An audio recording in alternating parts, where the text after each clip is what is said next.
Hi, this is Ricky with the Lost Samba podcast. Today we're going to talk about Gilberto Passos Gil Moreira, better known as Gilberto Gil, the international star of Brazilian music. Começou a circular o expresso 2222, que parte direto de bom sucesso pra depois. Começou a circular o expresso 2222 da Central do Brasil, que parte direto de bom sucesso pra The depois do problem of ano speaking 2000. about Dizem Gilberto que tem Gil muita gente is that there are many Gilberto Gils. Gilberto Gil is Baiano, as most of the biggest talents of Brazilian music, and he was born in Salvador, the capital of Bahia. When he was a baby, the family moved to Ituaçu. His dad was a doctor, his mom was a teacher. At 2 years old, he already said that he was either going to be president of the country or he was going to be a famous musician.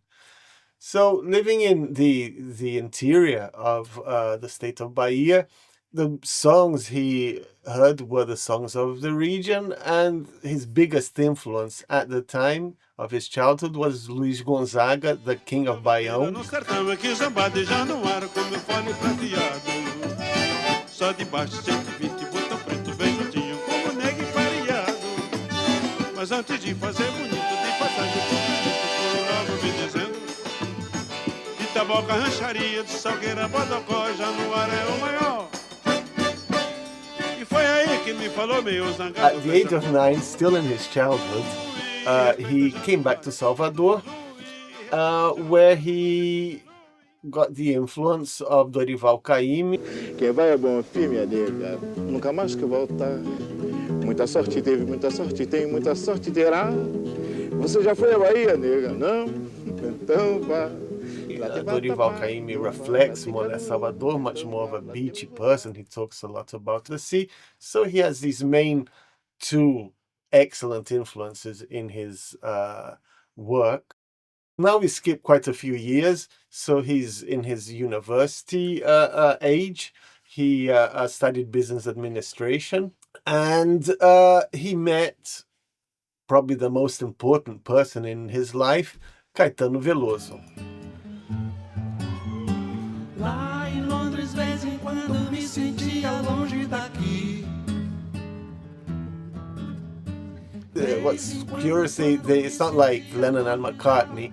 They never wrote anything together, but they've in a way competed against each other in a friendly way until the current days. They're still very close friends. He also met Caetano Veloso's sister, Maria Bethânia, and a singer from Rio, Maria da Graça, better known as Gal Costa.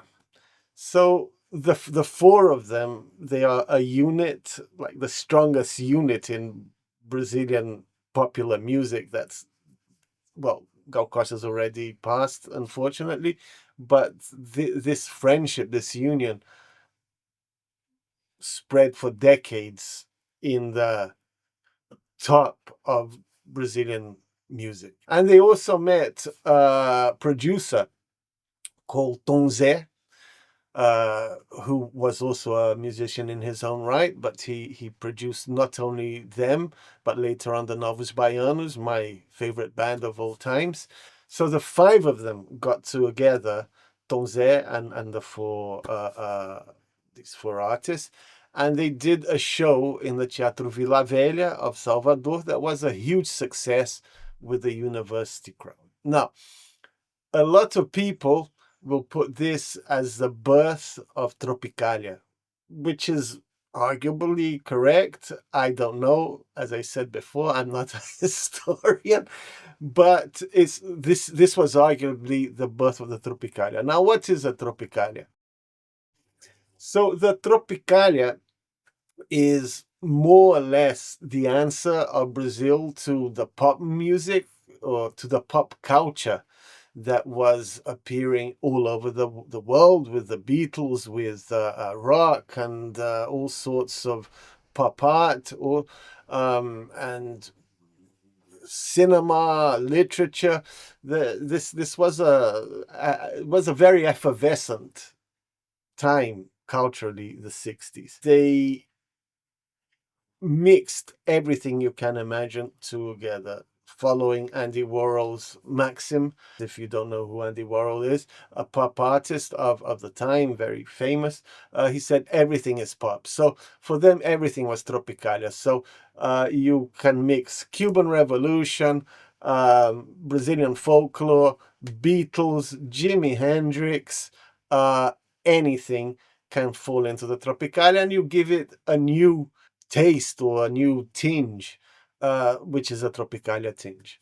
And the Tropicalia not only was about music, obviously Caetano and Gil, they are like the biggest exponents of Tropicalia, but you also had artists like Hélio Oiticica, the Cinema Novo, the Brazilian cinema trend at the time also you could put it inside, fit it in the Tropicalia box.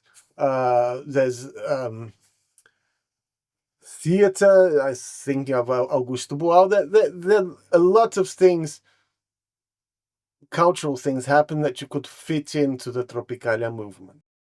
After the Teatro Vila Velha days came the festival days, and these were like the Eurovision is nowadays. Was a huge festival involving artists of all colorations, and they were big movers and shakers in these festivals. They together with Chico Buarque, they were the main names of these festivals.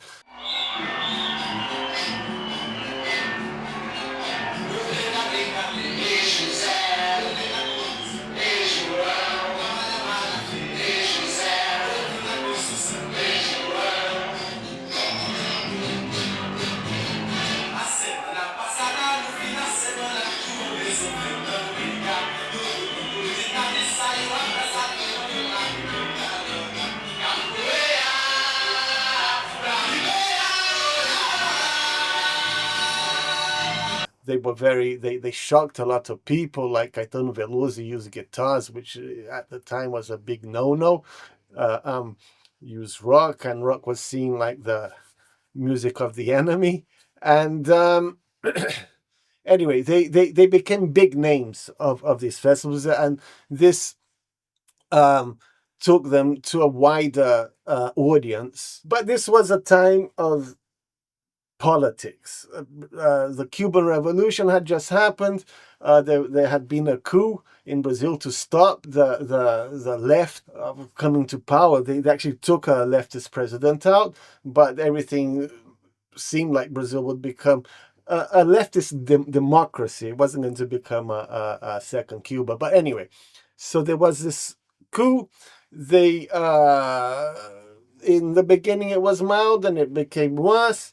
And then they focus on the festivals because they started being very popular, in all the newspapers, and these artists that were, in their view, subversive started to gain a lot of visibility.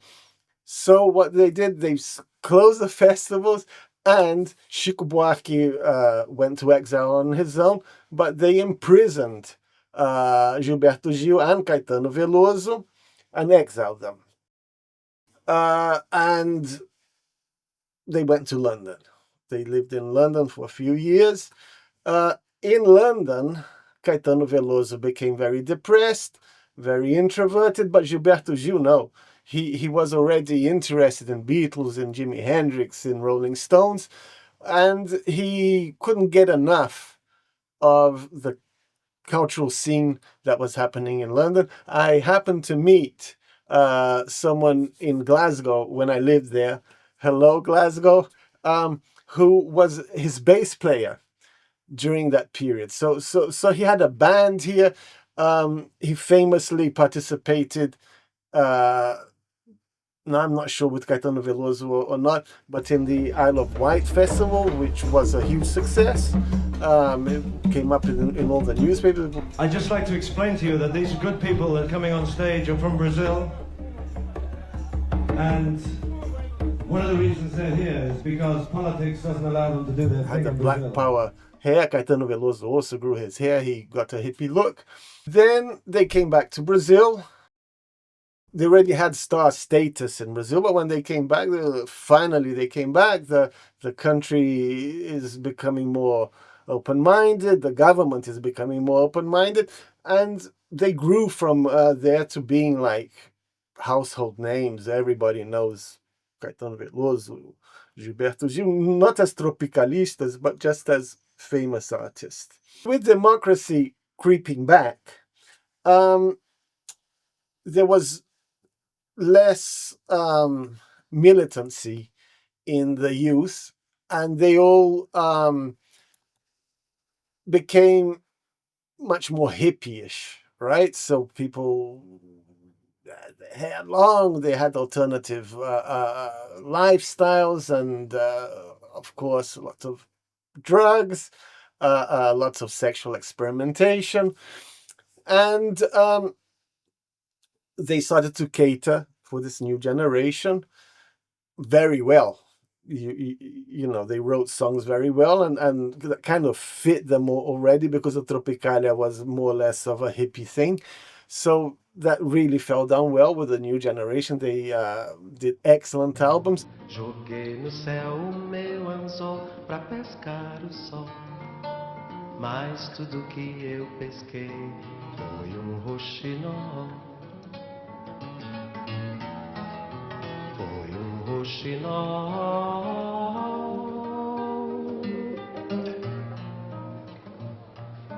Levei-o para casa, tratei da sua asa, ele ficou bom, fez até som. Ling, ling, lang, ling, ling, lang, ling. He started his phase. So he did a lot of 5 records, starting with Re. So first was Refazenda, which is doing the farms again, then Refavela, then Refestança with the queen of rock and roll at the time, and then finally Realce, that he recorded with the American band Earth, Wind and Fire. And that marked a very commercial phase of his career.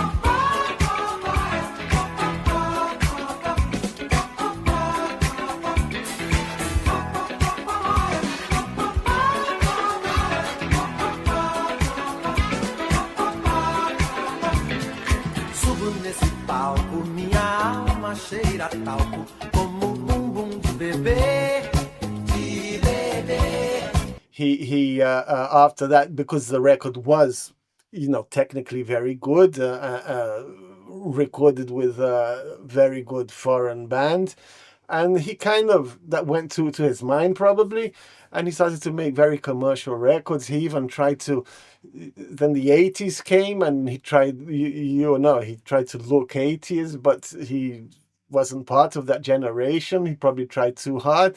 He went as far as to try to record a punk rock song, a proto-punk rock song. Sou punk da periferia, sou da freguesia do homem. Aqui pra você, sou da freguesia. It didn't fall well. Finally, in the 90s, Brazilian music came back to the fore with the likes of Marisa Monte, with Carlinhos Brown, and he came to his senses, Gilberto Gil, and he recorded an excellent record called Parabólica Camará, where he goes back to his roots. He recorded forró. He does a music for Dorival Caymmi, so he records his samba, and his forrós, his northeastern music, that's his speciality. He recorded like really good songs throughout his career, and from then on, he just became a public figure. he probably stopped with this thing of trying to be like of the latest voice of the newest generation. He then entered the world of politics. He became a minister for culture in the first Lula government. And then he also recently he was nominated and became part of the Brazilian Literary Society, which is like the main achievement that a writer can get in Brazil. He was the first Black person to be admitted there. One thing that also must be said is that comparing to his peers of his generation, he played guitar much better than anyone else. He plays guitar much better than Caetano Veloso, although Caetano Veloso is arguably a better songwriter, better than Chico Buarque. He's also very creative. He creates very, very complex and catchy rhythms. Toda menina baiana tem santo que Deus dá. Toda menina baiana tem encantos que Deus dá. Toda menina baiana tem jeito que Deus dá. Toda menina baiana tem defeitos também que Deus dá. Que Deus dê. Only someone who can play can appreciate how difficult it is, the musical experiments or rhythmic experiments that he does with the guitar. The song I'm going to sing today is a song that he wrote when he was about to be exiled. And he declares his love for Rio. Both Caetano Veloso and Gilberto Gil, they moved to Rio. They became eminently Carioca citizens. You could see them around, and they were always talking about Rio. And it's kind of giving a big hug to Brazil. He also speaks about Chacrinha, which we covered in the previous podcast. It was his first huge success. These were days where sambas were the songs that people listened to, that sold. And it was a proper samba, and it sold as a samba, so it reached a huge audience. It was also intelligent, was also clever. It had political nuances. So it was his first success. So you have this this paradoxical thing of him doing a lot of money while being thrown out of the country for political reasons. So that kind of is quite iconic, both of the Tropicalia and of Gilberto Gil. So I hope you like the song. Aquele abraço.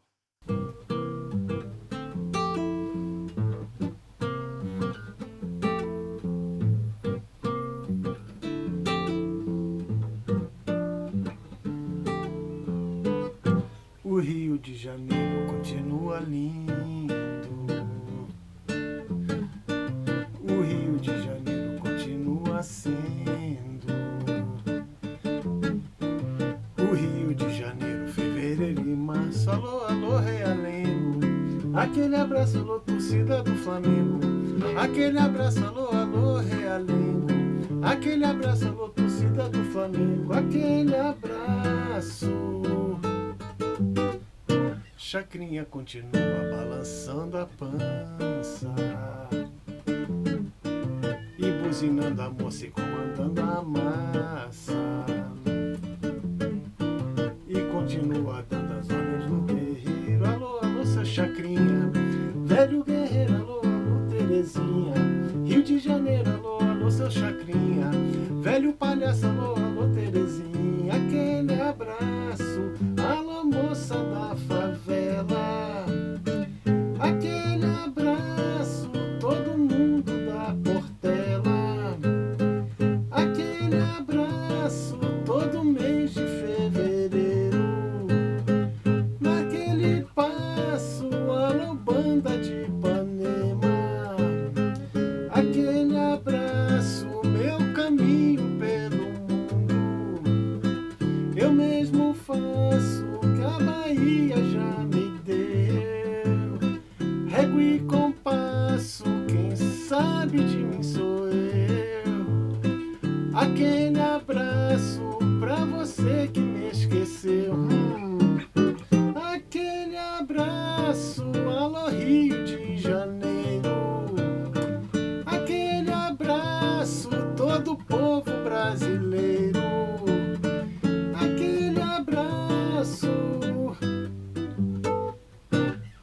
de Janeiro continua lindo.